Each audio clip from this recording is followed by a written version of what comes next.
Hey guys, and welcome back to another FM22 Transfer Guide with me, Rexel FM, where today we are going over 3 signings and 3 sales for PSG, or Paris Saint-Germain, however you want to call it, a side that obviously is one of the biggest clubs in world football, one of the richest clubs in world football, but unfortunately not one of the most successful clubs in world football outside of the Ligue 1, having only dropped to second position 2 years out of the last, I don't know how many years there, like 9, 10, roughly around that sort of region.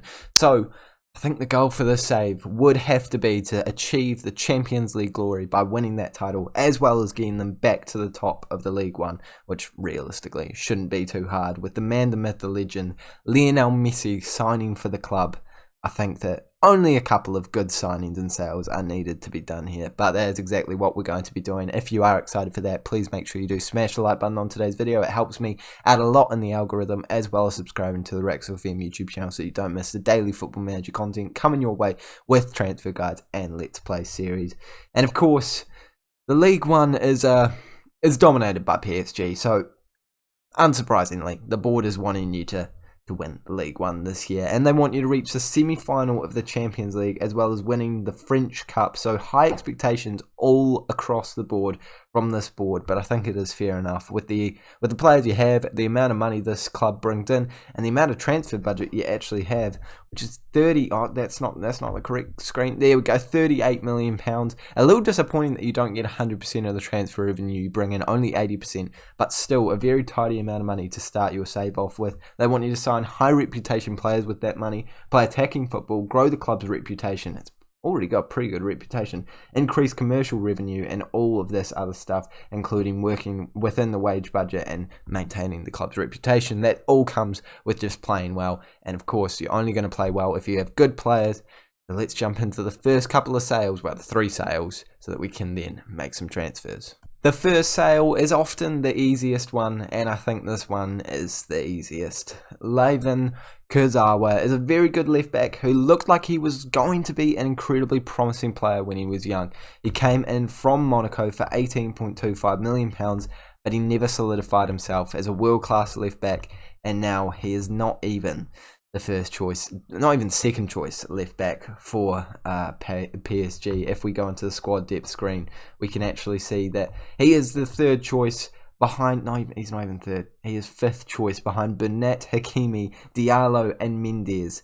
Diallo doesn't even start as a left back, so yeah, he's definitely not the quality that we need anymore, and I think it's certainly time to cash on him. With £90,000 worth of wage budget, as well as being worth £2.4 million, I don't think this man is too valuable, obviously, but for a player that you're not going to use at all, it's definitely time to cash in on him and try and get some money towards your bank balance. In this video, he has gone to a very respectable club in the form of Napoli, where he's going to be a squad rotation player, and he is sold for £2.5 million. A pretty decent fee for a man that obviously isn't going to have a lot of game time for us, and it's just money that we can now spend on a better player. The next player that we're selling is Idrissa Gana Gueye, and this is not because he is a bad player by any stretch of the imagination. It's not even because he's a 31-year-old player who's worth a decent amount of money and isn't going to be a starter for us. Well, it is kind of because of all those things, but it's also because of the amount of options that we have at central midfield and the fact that none of them are actually that incredible. You've got Wijnaldum and Verratti, who I'd say are your 2 starters. Verratti not even being the best of players according to his star rating. Statistically, he looks very solid, but at 28 years of age, he's still not going to get much better. And then you've got Herrera, you've got Gueye, you've got Paredes, you've got Pereira, you've got Rafinha, as well as other players that can play out of position in that spot very well. And being 31 years of age, Gueye just sort of moves to the bottom of the pack, being so old and having a decent value. He's also one of the easiest players to sell with an immediate interest from a lot of clubs, and that does make it very easy to get rid of him. So I think that's exactly what we're going to have to do. With the amount of options that we have, he just goes to the bottom of the list. And in this save, he has moved to Liverpool for £15 million, a very tidy fee for us. Absolutely love bringing that into the football club. And I think that he's going to do a good job over for Liverpool. Squad rotation player, back in the Premier League, not going to play many games for us. £15 million is a very tasty fee. And the final sale is, to be honest, a bit of a sad one and a bit of a circumstantial one. Keylor Navas being the starting goalkeeper for a number of years for PSG, also being at Real Madrid, very successful in his career, especially only peaking later in his career. It does make it even that much more impressive. But unfortunately, with the signing of Donnarumma, who according to Football Manager is not an incredible amount better, actually, in fact, he is worse than Keylor Navas in a lot of ways, if you base it off the star rating. Obviously, I think that you need to be starting Donnarumma, as he is so young, going to improve, and going to be that best goalkeeper in the game for a long time in comparison to a 34-year-old Keylor Navas. But it's not even that reason that we're selling him. It's the fact that he's worth £35 million and he's 34 years of age. You're never going to get more money for this man than right now, so you absolutely need to sell him while you still can. We've also got a very decent backup goalkeeper in the form of Sergio Ramos, who is going to do an absolutely fine job for you, and as soon as Navas leaves the club, I have full confidence that he will do a great job as your cup goalkeeper, as your Champions League goalkeeper. And Navas isn't even going to do that much better than him. So while we still can, let's cash in on a 34-year-old goalkeeper who's not even going to start for you and is going to get you a bit of money. In this save, he has very surprisingly gone to Manchester United, where he's going to be an important player, potentially starting ahead of De Gea, and he's left us for £16 million, a profit on the £13.25 million PSG paid for him in real life. And I'm absolutely thrilled with that fee because of his age, because of the fact that we're not using him anymore. I just don't know how we've managed to pull this off. Also, all the wages going out of the club as well. Very profitable move for us and gives us a lot more money to be able to sign players in the transfer market that are, of course, going to improve the squad more than a rotation goalkeeper would. So let's go out. Let's take a look at what we need to improve. And let's go make some transfers. Well, we're going to analyse the team first, so don't get ahead of yourself. When we pick our best 11, this is what it looks like for PSG. Mbappe being a very controversial player that I did not sell because you cannot offer him a new contract. So I'm going to leave that one up to you, whether or not you want to try and risk it, see if he wants to come back around to your club, or if you're going to sell him. That's your choice. I didn't want to put it out there because obviously that would just give me so much money and make it a very unrealistic transfer window. Well, I mean, we would have money if you sold Mbappe. But anyway, looking at the squad that we have, it's very strong. Of course, there are some issues though, as all teams have.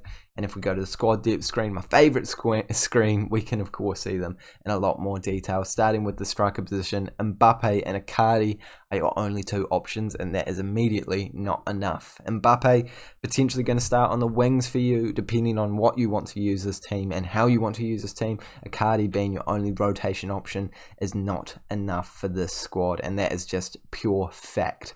So a new striker is very crucial, in my opinion, to getting this team developed for the future and actually giving you a bit more squad rotation and quality in your depth, as most teams in the Champions League do have an abundance right now. In the left wing position, you've got Neymar and Mbappe. Again, the issue is a lack of depth. Cam, I think you've got the same story. A couple of players that can do a decent job there, but realistically, not a whole lot of depth. And right wing, once again, same situation, because your starters are going to be Mbappe, Mbappe, Neymar, Messi, and Di Maria. If you're going to utilise your best players, you could justify playing Icardi up top instead of having Di Maria. But then, of course, you're left with all the weird rotation players that aren't actually that good and are probably not going to start at all. The only player that you could consider a rotation option for those spots is Draxler.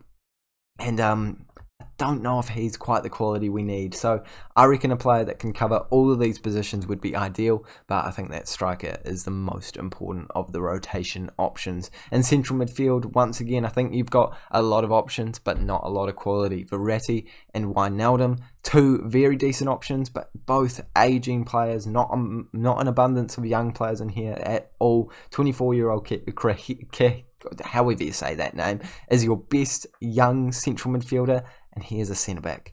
A young central midfielder, at least a younger central midfielder, is crucial to develop this team for the future. In your right-back spot, you've got Hakimi, and I'm sorry, that's about it, because Marquinhos is going to be a starting centre-back. Ramos is going to be a starting centre-back. Kiru, I don't know how to say it, is probably your only other option, and realistically I'd rather have him as an option for centre-back than at the right-back position. In the centre-back position, you are completely covered though, with Ramos, Marquinhos and Kimpembe fighting out for those spots, and Diallo and this German dude, I don't know how to say his name, fighting out for those rotation spots. So a very, very good squad there. And you've got Burnett and Mendes on the left-hand side, who I think are going to be a really good combo for you this year. Mendes, great potential. I think if you can, give him the game time. Otherwise, don't risk it and put Bernat in the starting lineup, even though he's not actually that much better. And of course, we've talked about the goalkeeper position. Donnarumma and Rico are going to be absolutely fine. Donnarumma locking down that first choice spot for some time. Let's go over that again really quickly. All of these positions potentially need a bit of rotation. Central midfield needs a younger player in there, and the right back needs a bit of options, as Hakimi is your only one. So let's go into the market. Let's take a look at what we can find, and let's sign some players to improve this PSG side. The first signing is Benjamin Pavard, the man on the thumbnail. And to be honest, he's only on the thumbnail because the other two players I've already used on thumbnails for 3 signings and 3 sales. But that does not take away the fact that this man is a brilliant signing for just £10 million. And the best thing about him is that although his fee could go up to 18.75, that is only if he plays 50 games for the football club. And if you don't like him, you don't have to use him. And to be honest, I think you are going to like him as a rotation option. So it could mean he's not even going to reach that 50 game milestone, especially if he is going to be that rotation option I was just talking about. A bit of versatility as well, able to play in the centre back or the CDM spot, potentially even left back if you need some desperate cover, but right back is more his role for this club. He's got the experience of winning in the Champions League with Bayern Munich, winning the World Cup with France, a French player as well. I think this move makes a lot of sense for realism reasons and for football manager reasons. 25 years of age as well, still a bit of room to improve. I think it's going to be a really good rotation player for you for many years to come. Hakimi, obviously the better of the 2 options, but this man is going to be a brilliant backup that I think is going to be reliable all throughout the Champions League, all throughout the season, and for many years to come.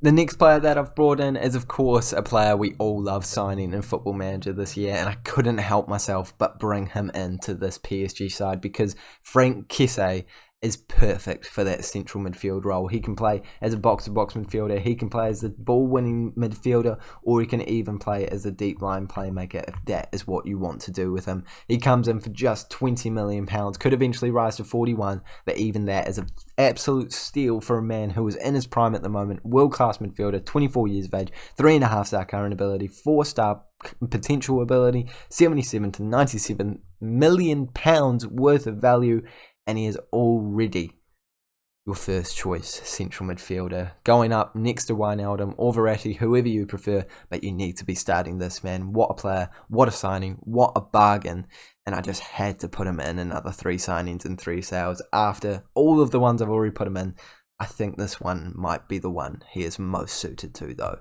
And the final signing, another player that I sign a lot in these transfer guides, it is Paulo Dybala, and I am thrilled with this signing, as I always am. You can't be upset when you sign Dybala. My favourite part about him is he covers all those areas that I said needed to be improved upon. The striker, the cam, the right wing. Left wing is probably the most average of the spots, but even that he can do a job at defending a spot for a significant period of time. 27 years of age, comes in for just £50 million, could eventually rise to 50. Oh my goodness, I spent £50 million on him up front. I swear, I thought that I did 25 million and then 25.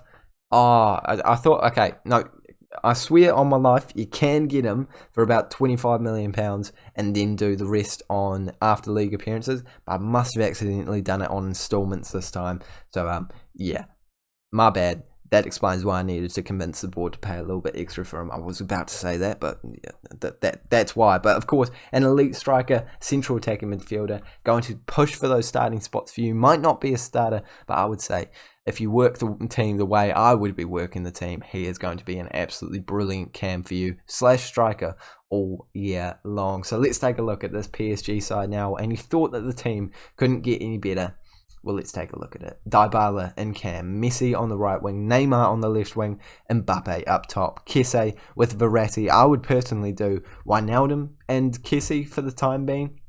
and play Wijnaldum as the box-to-box and Kessie as a deep line playmaker, or you could switch them around if you would prefer to. Hakimi as a young right back, Marquinhos and Ramos as two experienced yet not too old centre backs, excluding Ramos. You are getting on, my good friend, but still bags of quality. Left back, I would be starting Mendes as the youngster, potentially being signed at the end of the season, coming through the ranks, improving left, right and centre, and Donnarumma as a young, incredible, world-class goalkeeper.